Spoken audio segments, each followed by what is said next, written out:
The last speaker for an eminent conclave like this has always a big problem. Whether anything is left to be spoken about or not.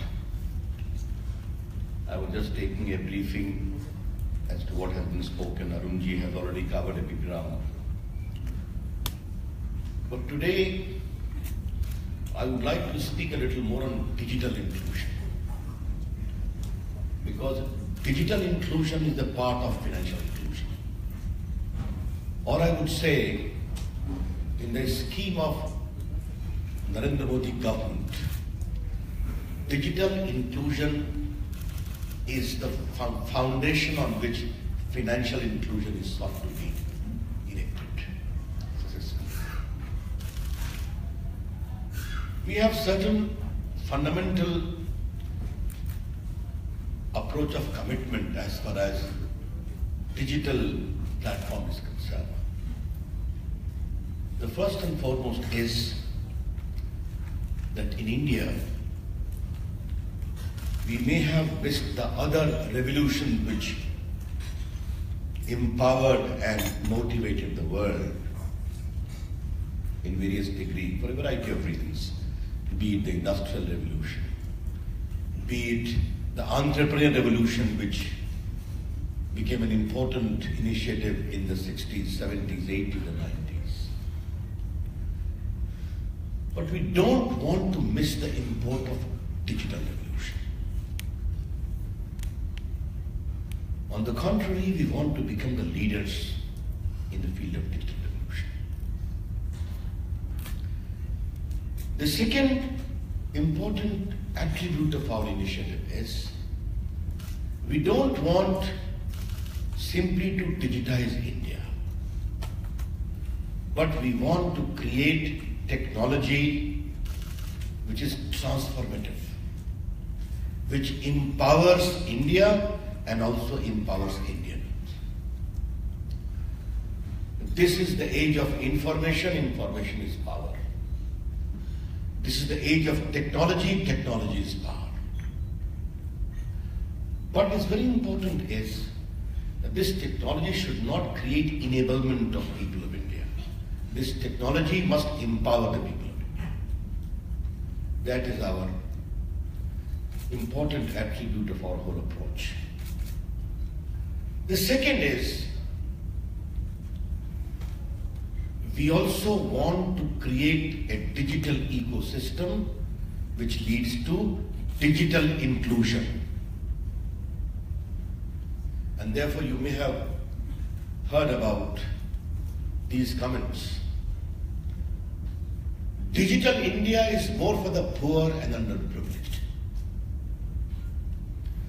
Digital India is more for the ordinary Indians.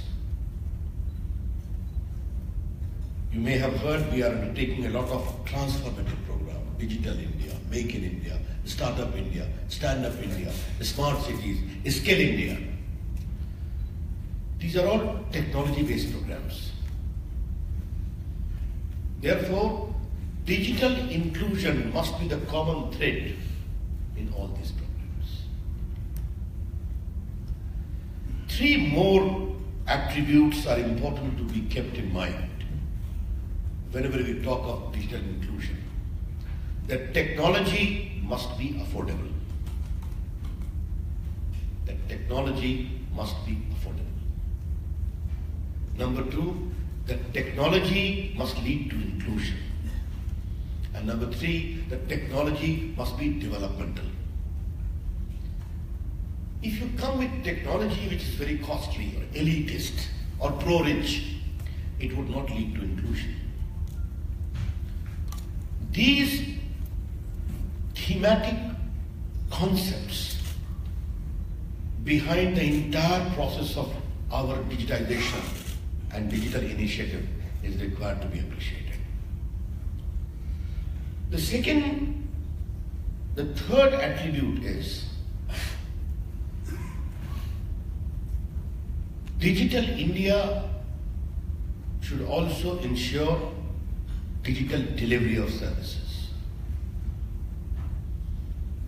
It also creates digital infrastructure. but most important, it must lead to digital empowerment. And for that, we are going to make 6 crore, 60 million Indian families as digitally literate. What is the digital profile of India? Because the JAM Trinity you must have heard about. How JAM Trinity has worked upon the digital infrastructure which we have created is very important to be appreciated. An India of 1.25 billion plus population is home to about 1.20 mobile phones, out of which nearly 500 million plus is smartphone, moving computers. We have got 1.18 billion, Ajay, it is right, Aadhaar cards, 118 crores. 120 crore mobile phone, 118 crore Aadhaar cards, 50 crore internet. I'm sure Ajay Bhushan Pandey, the CEO of Aadhaar, is here. He must have spoken about it in the panel. Other would have been speaking about it. But I would give you a different impression about this whole Aadhaar. First of all, in India, we have added mobile phones in the last 2-3 years equal to the population of France and Italy. That is the scale on which we work.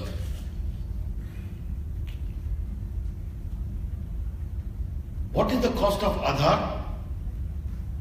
$1 each hand. Now 60 rupees plus is the cost of one Aadhaar. A low-cost technology. Digital locker, free of cost. Authentication by Aadhaar, 3 crore plus, 30 million per day, or nearly free of cost. Cloud system, very minimum charge. Therefore, from Aadhaar and mobile phone, one of the cheapest mobile phone rates are in India. And now the consumers of India are waiting to hear when the cost will become zero, the way mobile phones company are competing with each other. Therefore, low-cost technology has become the beacon of India's digital initiative. You may have heard from the JAM Trinity, from the Finance Minister and others, how by proper linkage of the Aadhaar with the Jan Dhan account of the poor, nearly 300 million, 30 crores, and the mobile phone, we have saved about 57,000 crores, nearly $10 billion, which used to be pilfered by middlemen or fictitious persons. But what is the rationale behind this whole exercise? Indians were deprived of the bank, hence bank loan was not given. Indians were deprived of good credit. They used to go to the private lending with exploitative interest rate. And thirdly, most important, the genuine government welfare schemes meant for them in ration, in subsidy, in gas, used to be pilfered by middlemen or fictitious clinics.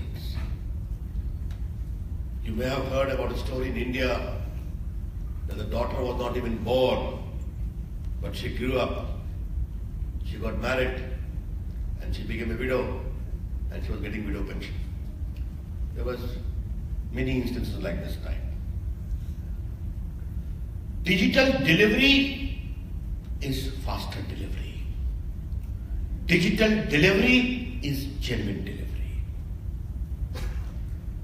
Since you talk of financial inclusion, you may recall the famous statement of a former Prime Minister of India, Rajiv Gandhi, who once said, I sent ₹1 from Delhi and only 15 naya paisa reaches on the ground.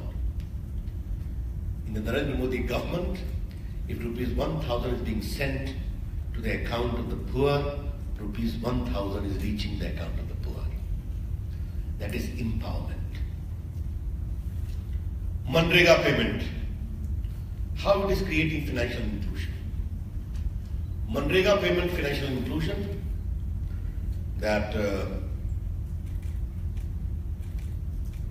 money comes pocketed by affluent people.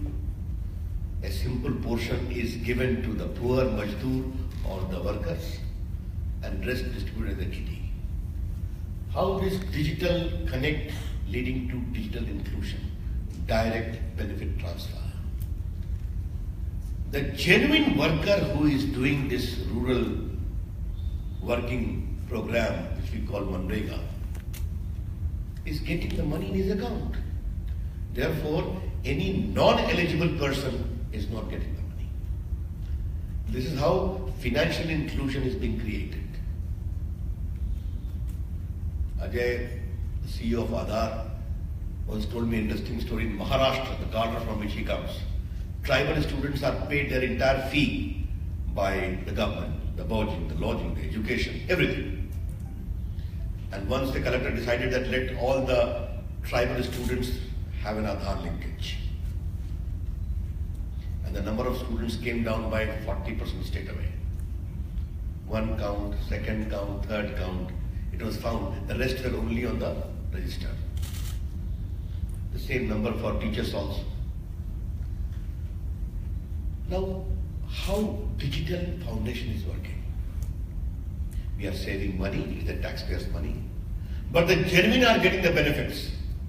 Therefore, digital foundation is helping good governance and also creating financial inclusion and the resultant empowerment. These issues are very important to be appreciated. Take the case of lending part of it. Once you are in possession of a bank account, once you are having a digital platform, once you are having an Aadhaar card and other things, how it happened? About 8.6 crore, 80 million plus Indians got about 4 lakh crore plus as loan in the Mudra account. Who were these fellows?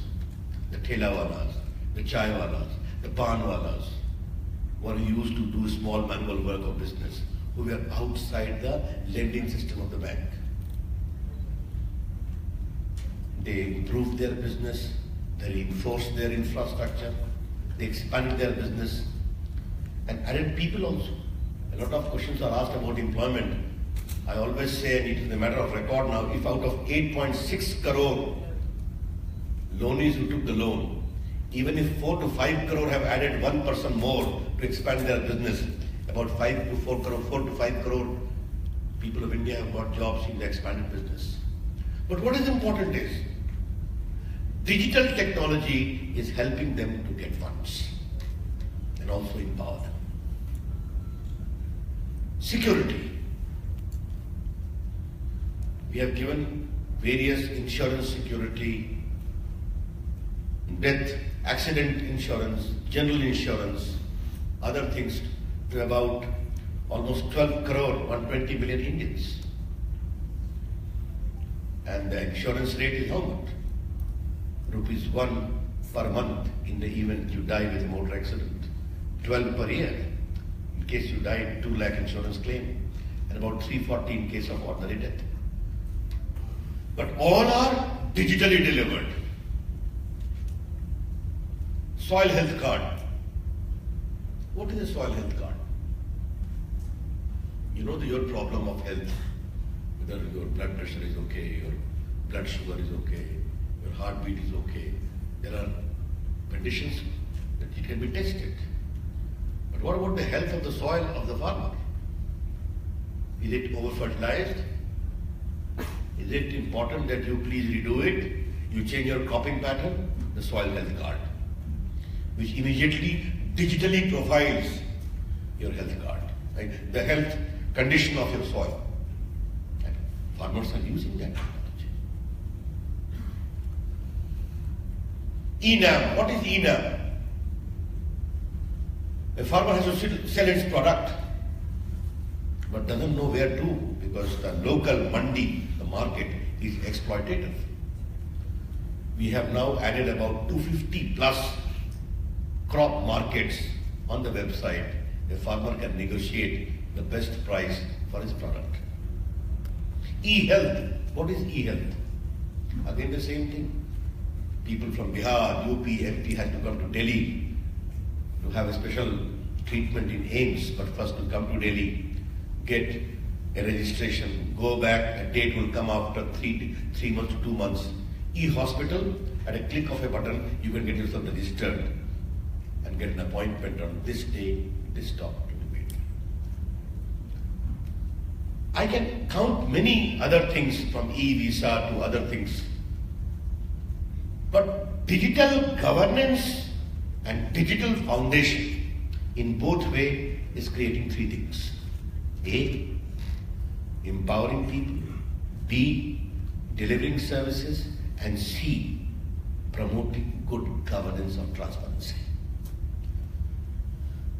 This ecosystem, if understood properly, then you'll understand as to how India has changed. I can give you only one example. As a Minister of Electronics, I talked of mobile, how many mobiles are there. But there were only 2 factories when our government has come to power. Manufacturing mobile phone. Now in the last 3 years, we have added 95 factories which are manufacturing mobile phones in India. And 32 of them are only in Noida and Greater Noida and rest in other parts of the country. Because India is a huge market. India's digital economy is rising very fast. Let me tell you, there are 3 stages of India's digital development. The first is when Indian IT company went abroad and left a good mark of India's creative talent in the field of technology. Today, Indian IT companies are present in 200 cities of 80 countries. 55% of outsourcing came to India. Bangalore and other places, Gurgaon, emerged as hotbed of India's digital technology. The second phase, big international company came to India. Google, Facebook, Amazon, because of the size of India's market. And the third, India's talent is rising. India is emerging as a big startup movement. We add 4 to 6 startups every day, about 4 to 5,000 every year. India's talent is rising and the world is coming to India because of the sheer size of India. Today, Facebook has the biggest presence of Indians on the Facebook. They come with ideas. They come with innovations. Now I come to how does innovation create inclusion? And again, I'll try to come to the Aadhaar story. Why I'm very proud of Aadhaar? Aadhaar is typical India's innovation. Aadhaar technology is all domestically produced, kept in safe condition. All the data, and mind you, Aadhaar may have been started earlier, but what we did, we brought a law giving it complete legislative backing with due regard to privacy. But before I speak about Aadhaar, let me show something with my own Aadhaar card. I hope I'm having it. Yes, it is there. This is my Aadhaar card. All of you may be having it. What does it contain? It contains my name, I am a male, and my permanent Patna address. It does not contain my parents' name. It does not contain my religion, my community, my educational qualification, my medical record, my income, or my education. Therefore, none of the attributes on which I can be profiled is contained here. But what does the system contain? The system contains my biometrics of 10 fingers and my iris, kept under safe and secure condition. Suppose one goes to the bank to open the bank account, and if it is asked The system is only confirmed that I am Ravi Shankar Prasad, that's all. Aadhaar does not know what for the banking asking the information. You used to go to have a SIM card, you need to give your identity. Hundreds and hundreds of pages of authentication. Aadhaar card, about 30 crore plus SIM card have been purchased. They are supposed to keep it only for this. And if any company pilfers that, they can go to jail for 7 years, fine of 10 lakh crore. And the privacy law is so tough that even if I, as an IT Minister of India, the Law Minister of India, disclose my fingerprint and iris to anyone unauthorized, even I can be prosecuted. That is the kind of ecosystem we have developed. The data is safe, secure, and kept in completely encrypted form. Let me give another example of Aadhaar bringing in good governance and also accountability. Driver takes a motor driving license, drives in a drunken manner, causes accident, 4 or 5 people die. He flees away to an adjoining state and gets a duplicate or driving license in another's name. We are linking Aadhaar with driving license. Even if you run away, you go to have a new duplicate or fictitious license or a different name, the system will say this man is already having a license because it's linked to Aadhaar, and fingerprint don't speak a lie. That is how we are bringing in digital inclusion. Therefore, ladies and gentlemen, these issues are indeed very, very important. I would like to speak a little about digital payment, because our government is promoting digital payment in a very, very big way. What is digital payment? Clean payment. What is digital payment? Payment to which you can own up and be accountable. These are the simple issues of digital payment. And again, we have come with new technology. I don't want to speak about black money and all these things. Honorable the Finance Minister must have dealt with it. But what is important is, we have created low-cost BHIM app, UPIs, at a fraction of a cost, nearly free. Today are available, on which you can exchange your currency, digitally speaking. About nearly 1.7 crore people have downloaded BHIM app. The transactions have risen, and even the amount is rising. As of now, we are keeping the exchange of currency and transactions to a little within the limit. It is already close to 49,000 crores. It will go along again. But what is important is, in low-cost digital payment technology, India is setting a world benchmark. Like Aadhaar, like digital locker, now digital payment. And how digital payment empowers ordinary people. Suppose a chai wala or a thele wala or a person selling ordinary goods on the footpath is accepting digital payment. When he goes to have a bank account, the banker will ask him, what is the worth of your business? Obviously, he cannot say it straight away. But his digital payment record will show the worth of his business.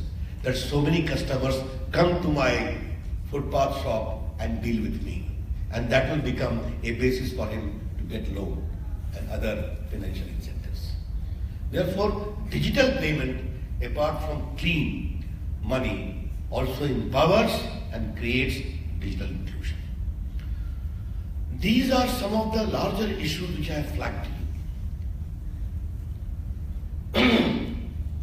I know this question will come, if not to the IT Minister of India, then to the Law Minister of India, about the recent judgment of the Supreme Court in the privacy part.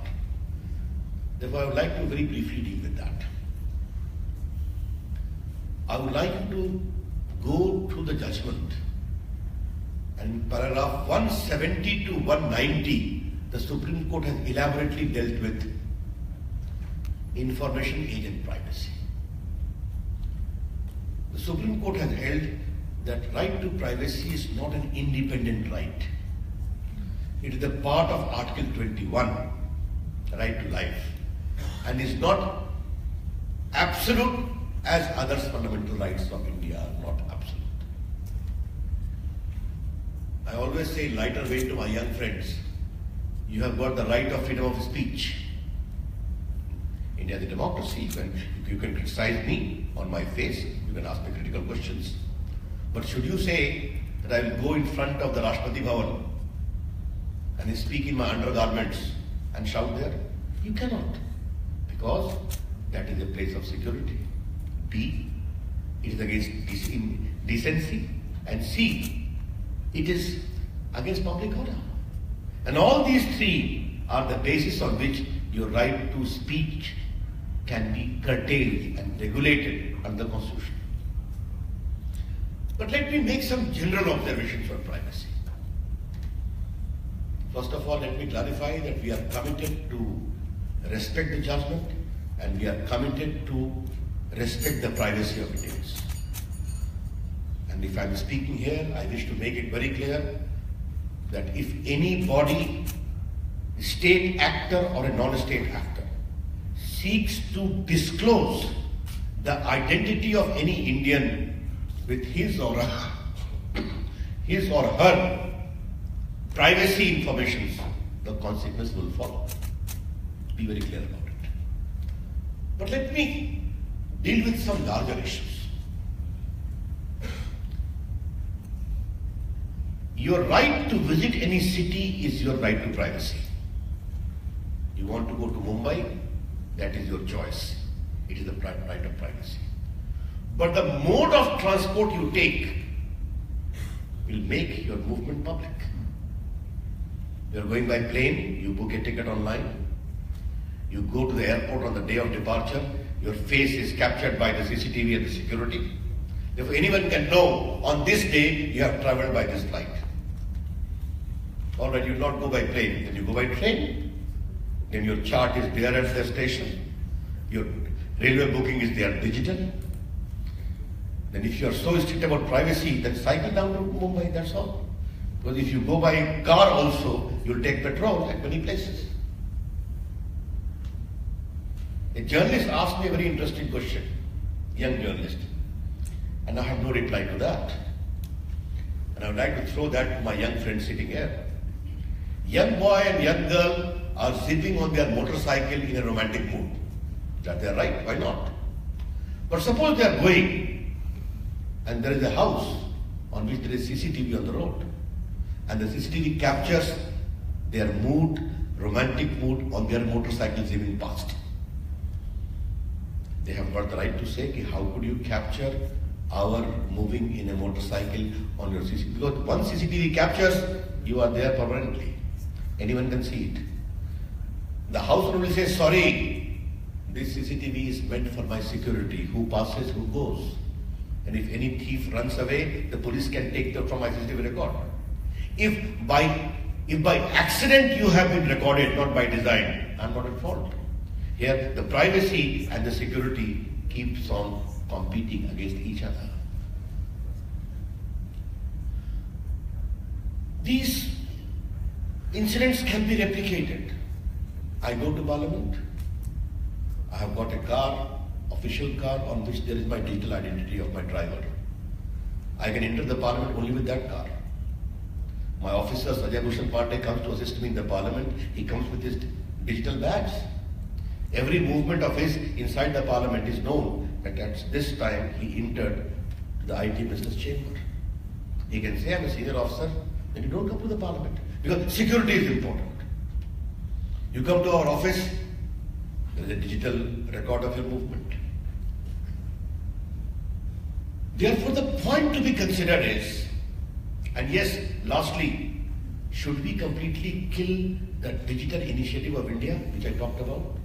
You all know, the great initiative of IT movement and others. I can only say, my young friends in particular, we have to strike a balance. Data availability, data utility, data anonymity, and data privacy. The principle to be followed is data availability, data utility, data anonymity, and data privacy. Yesterday I launched a program whereby we are going to release lakhs of government data, anonymous, where we are creating a hackathon all over the country, asking 7 cities of India. Young men come with ideas how to use this data for healthcare, for transport, for crime prevention, for agriculture research. And if any good idea come, we'll fund them. Anonymous data is important. Suppose in a particular area, chikungunya is there, encephalitis is there. The government can know what is the problem, who are the people, what is their income record, what has been the particular trait of their villages where they have been staying, what is the nature of water supply there. Without disclosing the name of the patient, the nameless, anonymous identity of the person is important in the shape of data to frame good policy. Therefore, these issues are very important to be considered in a manner which safeguards the privacy of individuals and which also enables data for research, innovation, and development. That is how I see this whole debate of privacy. But remember one thing, financial inclusion will only succeed when there is a transparent government, honest government, honest delivery. And for honest government to succeed, it is very important that things are available digitally, which you can identify, which you can quantify, which you can research, and which you can deliver. Therefore, financial inclusion and digital inclusion go hand in hand. That's how we are working. I can tell you what India brings on the table, because it's the UN body organizing this seminar. India brings on table technology, governance, delivery, which are being appreciated world over. The UN has appreciated. The World Bank has appreciated. And whenever I go outside, I see great, I would say, interest in India's digital story during the financial inclusive story. Countries from Africa, countries from Asia, countries from Latin America are very keen to replicate this story. I can only hope that this interaction would help further give the requisite motivation so that it creates a further enabling atmosphere of more and more involvement of the community of the world in the quest of financial inclusion. Thanks a lot. Namaskar.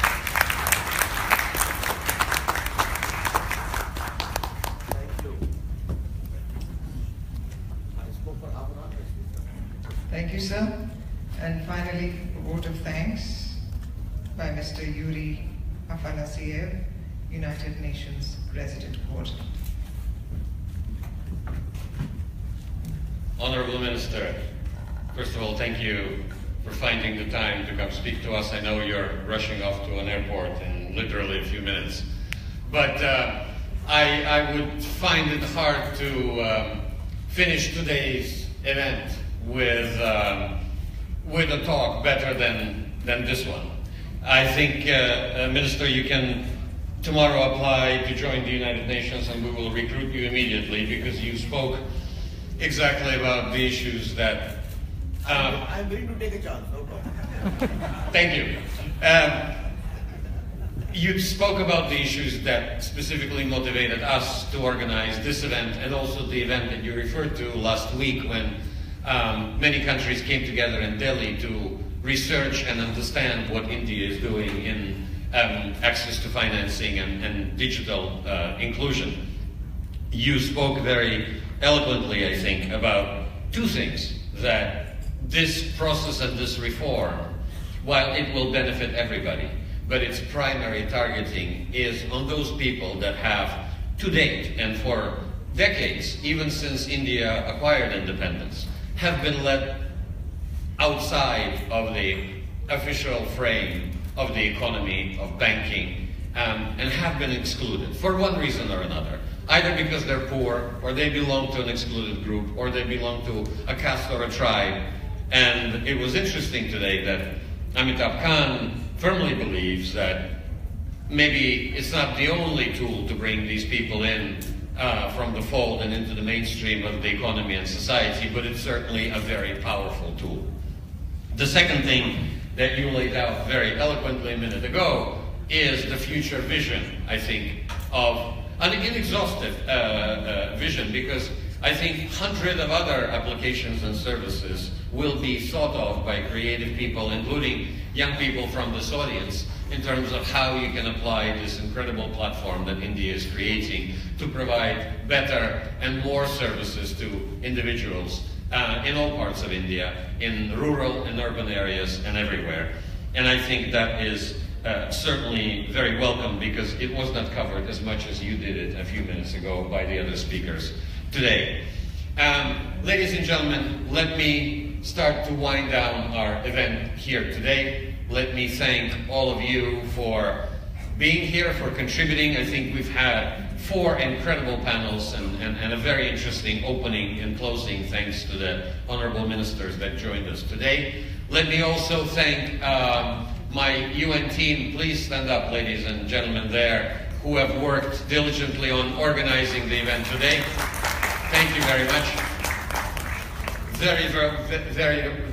Very well done. And this is not an event and just a beginning and an end to a process. I think these discussions in a democracy like India about where can these things go, how can it be more transparent, how data can be confidential, need to continue, because I think everybody, including the government, benefits from a lively debate on how the system can be improved, where it can go, who it can benefit, and ultimately, we in the UN, as I say, often firmly believe that development solutions of tomorrow are being born in India today. And that's why the world indeed is interested, and that's why the world will be coming to India to look at it, to understand it, to replicate it, possibly even to buy it. So thank you very much, good luck, and thank you all.